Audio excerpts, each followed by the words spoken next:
மிதுன ராசி நண்பர்களுடைய வாழ்க்கையிலையும் வாழ்வாதாரத்திலையும் பிறக்கப்பட்ட தமிழ் வருடமான குரோதி வருடத்தில் இந்த பிரபஞ்சம் எந்த மாதிரியான ஒரு மாற்றங்களை தரப்போகுதுன்றது பற்றி தானுங்க ஆதாரபூர்வமாக இந்த பதிவில் நம்ம பார்க்க போகிறோம்.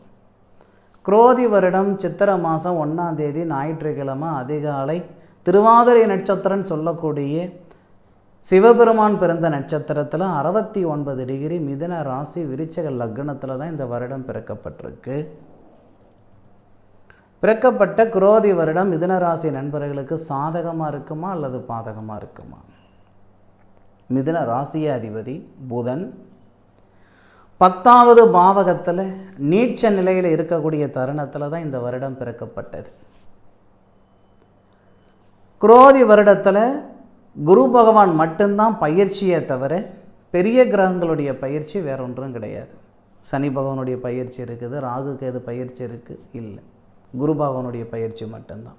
அதுவும் குரோதி வருடத்தில் சித்திரை மாதம் 18ஆம் தேதி தொழில் ஸ்தானாதிபதி திருமண ஸ்தானாதிபதினு சொல்லக்கூடிய குரு பகவான் 12வது பாவகத்தில் மறைவு ஸ்தானத்தில் வர்றார். அதுபோக குரு பகவான் வக்ரமும் அடைகிறார். இந்த வருடத்தில் குரு பகவான் வக்ரம் அடைகிறது புரட்டாசி மாதம் 23ஆம் தேதி. இந்த பதிவு கொஞ்சம் டீட்டெயிலாக சொல்லலாம், அப்போ தான் நிறைய நண்பர்களுக்கு ஒரு புரிதல் கிடைக்கும். அதுபோக ஒரு வாரம் ஆகுது நம்ம யூடியூப் சேனலில் பதிவு பண்ணி வீடியோ அப்லோட் பண்ணி. பொதுவாக மிதுன ராசி நண்பர்கள் மற்றவங்களுடைய வாழ்க்கைக்கோ அல்லது வாழ்வாதாரத்துக்கோ உறுதுணையாக இருப்பீங்களே தவிர யாருடைய அழிவுக்கும் கஷ்டத்துக்கும் காரணமாக இருக்க மாட்டீங்க. சொந்தம் பந்தம் அண்ணன் தம்பி அக்கா தங்கச்சி மாமா மச்சான் அப்படின்ட்டு 1000 பேர் இருந்தாலும் தானாக கையை ஊனி கரணம் போட்டு மேலுக்கு வந்தவங்க தான் ஜாஸ்தி மிதுன ராசி நண்பர்கள். அப்பேற்பட்ட நண்பர்களுக்கு இந்த வருடம் சாதகமாக அப்படின்னா கிட்டத்தட்ட ஒரு 65% சாதகமாக இருக்கும், 35% பாதகமாக தான் இருக்கும். ஒருத்தர் உதவின்னு கேட்டால் பரவாயில்ல செய்யலாம், ஒருத்தர் காசு பணம் வேணும்னு கேட்டால் பரவாயில்ல கொடுக்கலாம். உதவின்னு கேட்குறதுக்கு முன்னாடியே நம்ம போய் உதவி செய்கிறது, காசு பணம் கேட்குறதுக்கு முன்னாடியே கொண்டு போய் நம்ம காசு பணம் கொடுக்கறது, இந்த மாதிரி கொஞ்சம் அதிக பிரசங்கித்தனமான ஒரு வேலைகளை நம்ம குறைச்சிக்கிடணும். ஏன்டா இப்படி சொல்கிறாரு, எதுக்கடா இப்படி சொல்கிறாருன்னு நினைக்க வேண்டாம், தப்பாக எடுத்துக்கிடாதீங்க. அதிக பிரசங்கித்தனம் அப்படின்னு சொன்னதுக்கு பொதுவாக இந்த மிதுன ராசி நண்பர்கள் எப்படின்னா, கண்ணுக்கு தெரிஞ்ச ஒரு விஷயம் நடக்குது, ஒருத்தர் கஷ்டப்படுறாரு அப்படின்னா அவர் வாய் விட்டு கூட கேட்டிருக்க மாட்டார். நாமளாக கொண்டு போய் காசு பணத்தை கொடுத்துவிட்டு அந்த பணம் வராமல் அவங்க பின்னாடி நாயா பேய அலைகிற மாதிரி சூழ்நிலை நிறைய நண்பர்களுக்கு அனுபவிச்சிருப்பீங்க. ஆனால் இந்த குரோதி வருடத்தில்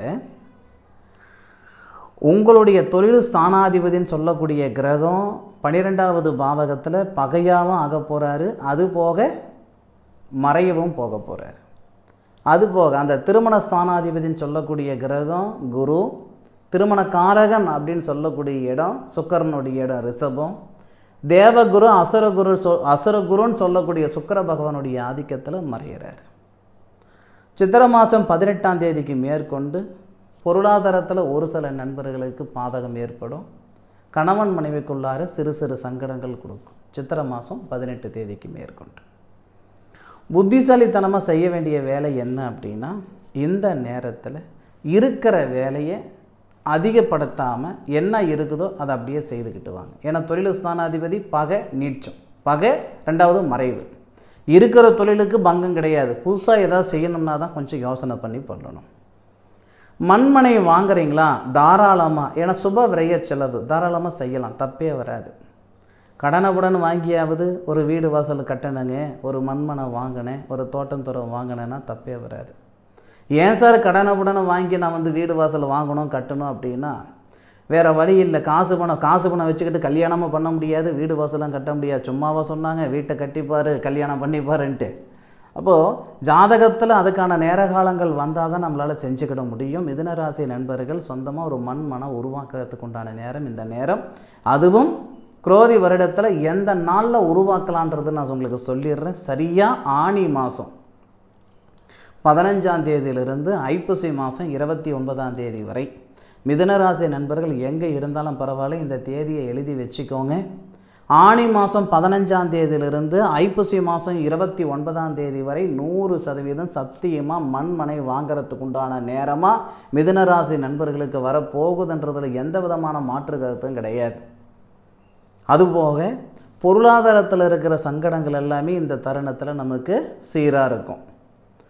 ஒரு 10 லட்ச ரூபா கடன் இருக்குதுங்க, 20 லட்ச ரூபா கடன் இருக்குதுங்க, 50,000 ரூபாய் கடன் இருக்குதுங்க, எம்பிட்டு கடன் இருந்தாலும் சரி, அந்த கடனில் இருந்து விடுபடுறதுக்கு உண்டான வேலைகளை இந்த தருணத்தில் இந்த பிரபஞ்சம் கொடுக்கும். எப்படின்னா, சனி பகவான் வக்ரம் அடைகிறார், குரு பகவானும் அந்த நேரத்தில் வக்ரம் அடைவார். இப்போது குரு பகவான் ஃபஸ்ட்டு யார் வக்ரம் அடைகிறார்னா சனி பகவான் தான் வக்ரம் அடைவார் ஆனி மாதம் 15ஆம் தேதி. அதுபோக குரு பகவான் புரட்டாசி மாதம் 23ஆம் தேதி. அப்போ இந்த புரட்டாசி 23லிருந்து ஐப்பசி 29 வரைக்கும் சனி பகவானும் குரு பகவானும் 2 கிரகம் நமக்கு வக்ரத்தில் தான் இருப்பாங்க. சனி பகவான் உங்களுடைய ராசிக்கு 9வது பாவகத்தில் புரட்டாதி நட்சத்திரம்னு சொல்லக்கூடிய குபேரர் பிறந்த நட்சத்திரத்தில் முதல் பாதத்தில் இருந்து கிட்டத்தட்ட 320 டிகிரியிலிருந்து 323 டிகிரியில் அவர் வக்ரம் அடைவார். புரட்டாதி நட்சத்திரம் 2வது பாதத்தில் வரும்போது வக்ரம் அடைவார் நமக்கு சனி பகவான். அந்த நேரம் சூப்பராக இருக்குது. புரட்டாதி நட்சத்திரத்துக்கு அதிபதி குரு பகவான் அந்த நேரத்தில் வக்ரம் அடைஞ்சு உங்கள் ராசிக்கு 12வது பாவகத்தில் மறைஞ்சு உங்களுடைய ராசிக்கு 4வது பாவகத்தை பார்க்குறாரு. சூப்பராக இருக்கும். நிறைய நண்பர்கள் மண்மனை வாங்கக்கூடிய நேரம் அது. நிறைய நண்பர்கள் வாகனம் வாங்கக்கூடிய நேரம் அது. சரியாக உங்களுக்கு சொல்கிறேன், புரட்டாசி மாதம் 23ஆம் தேதியிலிருந்து ஐப்பசி மாதம் 29 தேதிக்குள்ளார கிட்டத்தட்ட இந்த ஒரு மாதம் டைம் கோல்டன் சந்தர்ப்பம், கோல்டன் அதாவது கோல்டுக்கு தகுந்த மாதிரி ஒரு நேரம்னு வச்சுக்கோங்களேன். சொல்லுவோம் இல்லைங்களா, கோல்டன் ஒரு நேர காலங்கள் அப்படின்ட்டு, அந்த மாதிரி ஒரு அற்புதமான நேர காலங்கள் அது. புரட்டாசி மாதம் 23லிருந்து ஐப்பசி மாதம் 29 வரை வாகனம் வாங்கிறதுக்கு உண்டான நேரம் 100% இருக்குது. மண்மனை வாங்கிறதுக்கு உண்டான நேரம் ஆனி மாதத்துலேருந்தே இந்த பிரபஞ்சம் உங்களுக்கு கொடுத்துரும். அதுபோக இந்த பொருளாதாரத்தில் இருக்கிற சங்கடமும் குருவுடைய பார்வை 4வது பாவகத்தில் இருக்கிறதுனால படிப்படியாக கட்டிக்கிட்டு வந்துடுவீங்க. பெருசாக யாருக்கும் கடனை உடனே கட்டாதீங்க, ஷேர் மார்க்கெட்டில் காசு பணம் போடாதீங்க. இதெல்லாம் கொஞ்சம் சூதானமாக இருக்கக்கூடிய ஒரு தருணம், பார்த்து சூதானமாக இருங்க. அதுபோக முக்கியமாக இந்த மிதுன ராசி நண்பர்களுக்கு சொல்ல வேண்டியது என்ன அப்படின்னா, கொடுத்த பணம் வந்து சேர்றதுக்கான வாய்ப்புகள் கொடுக்கும். ஐப்பசி மாதத்துக்கு ஏன் போகணும், அதாவது நம்ம சித்திரை மாதம் 18ஆம் தேதியிலிருந்தே கொடுத்த பணம் வந்து சேர்றதுக்கான வாய்ப்புகள் மிக அதிகமாக இருக்கும். படிப்படியாக ஒவ்வொரு கட்டத்திலையும் ஒவ்வொரு மாதிரியான மாற்றங்கள் இந்த மிதுனராசி நண்பர்களுக்கு வரப்போகுது. ஆனால் நீங்கள் சாதிக்கணும்னு நினச்சிங்கன்னா பூர்வீகத்தில் இருந்து கொஞ்சம் விலகி நில்லுங்க. அப்பா சம்பாரித்த இடத்துல இருந்தாலும் சம்பாரித்து சாப்பிட முடியுமே தவிர சாதிக்க முடியாது. தாத்தா சம்பாரித்த இடத்துல இருந்தாலும் சம்பாரித்து சாப்பிட முடியுமே தவிர சாதிக்க முடியாது. சாதிக்கணுன்ற ஆசை ஆதங்கம் உங்கள் மனசுக்குள்ளே இருக்கா? அதுக்கு நீங்கள் செய்ய வேண்டியது என்னன்னா, பூர்வீக இடத்துல இருந்து வெளியில் இருக்கிறது 1000 மடங்கு நல்லது. அதுபோக மறுபடியும் சொல்கிறேனுங்க, ஒருத்தரை உதவின்னு கேட்டால் செய்கிறதுக்கு முயற்சி பண்ணுங்க. ஒருத்தரை கேட்குறதுக்கு முன்னுக்கு போய் செய்கிற வேலை தயவு செய்து வேண்டாம். கணவன் மனைவிக்குள்ளேயும் அதே மாதிரி காதலர்களுக்குள்ளேயும் ஒரு சில சங்கடங்கள் ஏற்படுத்திடும். கொஞ்சம் விட்டு கொடுக்கும் மனப்பான்மை இருக்கணும். அப்போது உங்களுக்கு ஆனி மாதம் வரைக்கும், சித்திரை மாதம், வைகாசி மாதம், ஆனி 15 ஒரு 2.5 மாதம் கொஞ்சம் பாதகமாக இருக்கும் மிதுனராசி நண்பர்களுக்கு. அதுபோக தை மாதம் உங்களுக்கு கிட்டத்தட்ட பார்த்திங்கன்னா 22க்கு மேற்கொண்டு, தை மாதம் 22 மேற்கொண்டு அப்படின்னா மாசி பங்குனி, முதல்ல 2.5 மாதம், கடைசியில் ஒரு 2 மாதம். அப்போது கிட்டத்தட்ட நமக்கு ஒரு 4 மாதம் 4.5 மாதத்துக்கு மிதுனராசி நண்பர்களுக்கு பாதகமாக இருக்கும். மீதி நேர காலங்கள் 100% சாதகமாக இருக்கும். அதுதான் முதல்ல சொன்னேன். 65% நமக்கு நல்லாவே இருக்குங்க. ஒரு 35% தான் கொஞ்சம் சங்கடங்களாக இருக்குன்னு சொன்னேன். என் கணக்கு பிரகாரம் மிதுனராசியில் பிறந்த ஆண்களாக இருந்தாலும் சரி, பெண்களாக இருந்தாலும் சரி, நீங்கள் எப்படி இருக்கணும், என்ன பண்ணணும், யாரை எங்கே வைக்கணும் அப்படின்ட்டு பலவிதமான அனுபவம் கிடைக்க போகுது இந்த குரோதி வருடத்தில். நிச்சயமாக மிதுனராசி நண்பர்களுடைய வாழ்க்கை நல்லா இருக்கும், வாழ்வாதாரம் நல்லா இருக்கும். அதை பற்றி சங்கடப்பட வேண்டிய அவசியம் இல்லை. முடிஞ்ச அளவுக்கு இந்த தருணத்தில் உங்களால் எந்த அளவுக்கு சூதானமாக இருக்க முடியுமோ சூதானமாக இருங்க.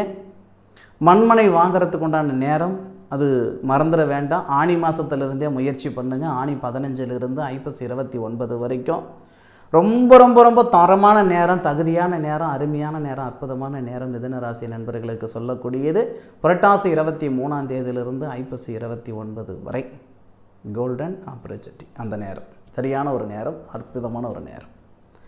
சரி நண்பர்களே, இந்த புத்தாண்டில், தமிழ் புத்தாண்டில் நிறைய மாற்றங்கள் மிதுன ராசி நண்பர்கள் சந்திக்கிறீங்க.